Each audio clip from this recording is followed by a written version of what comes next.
This absolutely did not happen. I've never laid a finger on a girl without their permission. And it's devastating to be accused of such a thing. Why did you say you felt you didn't grow at all from 17 to 21? I mean, I think a lot of reasons, but I was just living like my life, I guess, for cameras and for content. And when I sort of stopped filming every day, like life like smacked me in the face. And I was like, what did I just do for the past 4 years? Like I felt like I did all of that work and all of the things, and I felt like I had nothing to show for it. I sort of almost dug myself into a hole, a deeper hole. Financially, all the issues that I had. I had like 6 lawsuits at the time against me for whatever it was. On that front, because I was watching a clip of you and your brother's podcast where you were talking about the lawsuits, and you got really emotional. It goes back to like people just like attacking Jake Paul and like wanting to see me fail for literally like nothing. Like they're suing me for something I didn't do. What was it about that affected you so much? When you get sued for some ridiculous thing, it's just awful. It's time consuming, it takes a toll on your life, and it's very, very expensive. And no matter what, you want to settle, right? You don't want to end up in court. And you almost probably want to settle even if you didn't do it, just so you don't have to screw with it anymore. Exactly.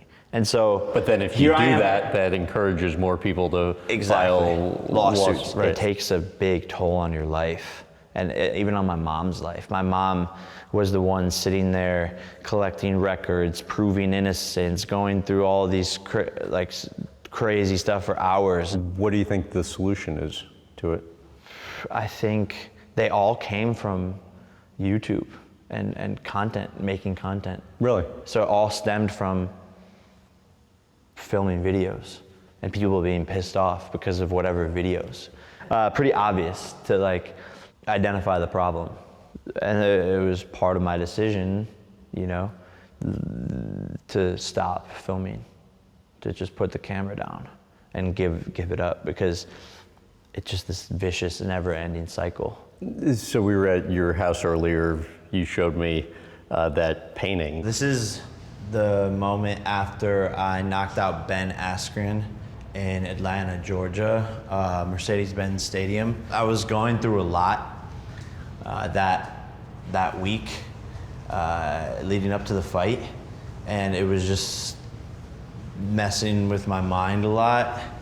And when I won, it's like you sort of just get to that other side and all those emotions come out. Just days before that win, Paul was accused of sexual assault by TikTok star Justine Paradise, who says the assault happened 2 years earlier at Paul's home, which doubled as the headquarters for his social media influencer label Team 10. Other influencers who lived at the house have also alleged toxic and abusive behavior by Paul. Paradise has stated she plans to press charges.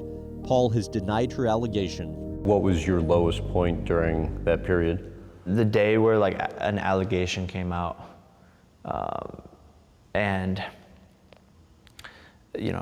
everyone in the world is like jumps on the opportunity, right? When you see a star start to fall or to be accused of something, all the haters come out of the woodwork. And that's a tough one to come back from, but it's the headlines are plastered.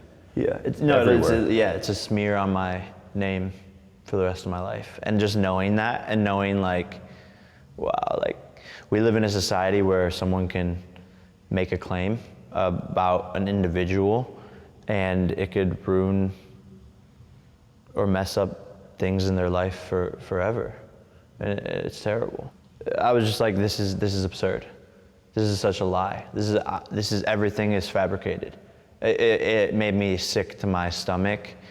And, you know, before you know it, people from the event, oh, this sponsor's pulling out, this sponsor's pulling out. You know, we might have to cancel the fight, blah, blah, blah. And I was just like, wow, I just worked. You know, I made it out of this situation with my brother in Japan, where everything, lost all my money, dropped, all the sponsors dropped me. Made it out of that. Squeaky clean, 2 years running, just for one day to wake up and it felt like the cycle was repeating itself. How did it affect you? You know, I sort of just try to laugh about it because it's like, it's just another person, another one of these people trying to make up to tarnish my name. I mean, the people around me had to question it. You know, they wanted to know too. My business partner pulled me aside, you know, and my fund was like, hey, what the tell me the truth here. Tell me the God's honest truth, man to man, no one listening. What happened? And my brother did the same thing. And what do you say? This is a completely made up, fabricated story. This girl is a liar.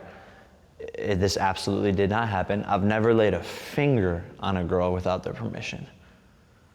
And it's devastating to be accused of such a thing. And correct me if I'm wrong, but nothing's come from it legally since then, right? Of course not. I think someone paid her to do it.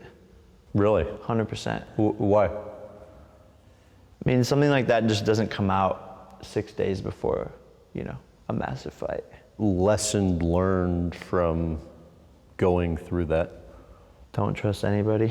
And, you know, I wake up every day sometimes scared because it's like, what's someone going to say that everyone will just believe?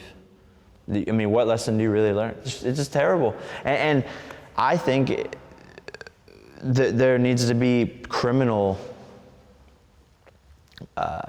punishment for this type of for people who accuse people of doing things that they didn't do.